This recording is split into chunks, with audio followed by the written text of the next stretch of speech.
do you have any advice for, young dental students that, they know that they want to own a business, but they don't really have any way right now to apply? Is it just like getting involved in a club, or would it be, going and seeing, meeting with like a dentist to see if they can help out in the back office, or what would you suggest? Yeah, I mean, all of it.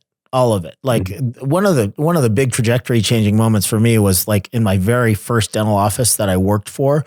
I was only an associate for 1 year, and then I owned my dental practice after that. But luckily for me, the office manager in the practice that I worked for was super awesome. We're still friends to this day, and she taught me everything.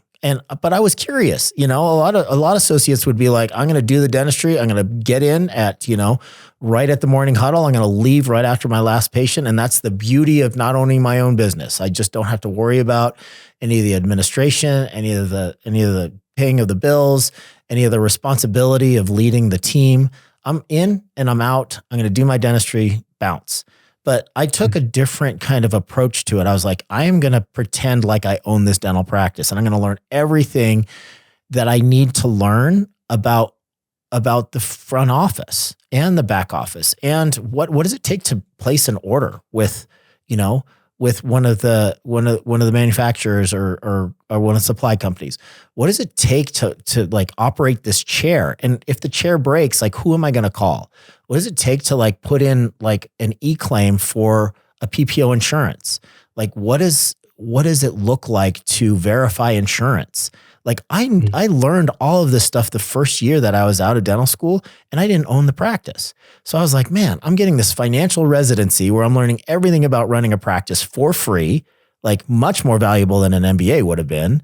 And I'm getting paid good money because I'm learning how to be a good efficient clinical dentist. And I was like, man, what a great first year of associateship. Now, I use that information to bounce into my first ownership. And within, the next 2 years, I owned 3 dental practices, and they weren't all pretty. I continued to learn because even though, you're shadowing somebody and you're learning by observing, there's still a lot to learn when you're actually like, when the loan is in your name and your name is on the door and your license is at risk.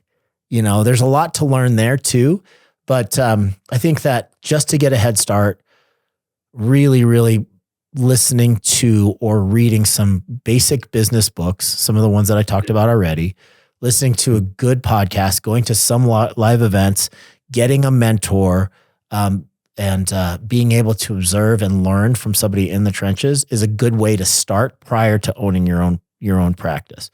After that, I think that it's really important to get involved with some sort of consulting or coaching or group that can support you and hold you accountable for things that you should be doing and that are sharing best practices with you for, your stage of your practice ownership journey.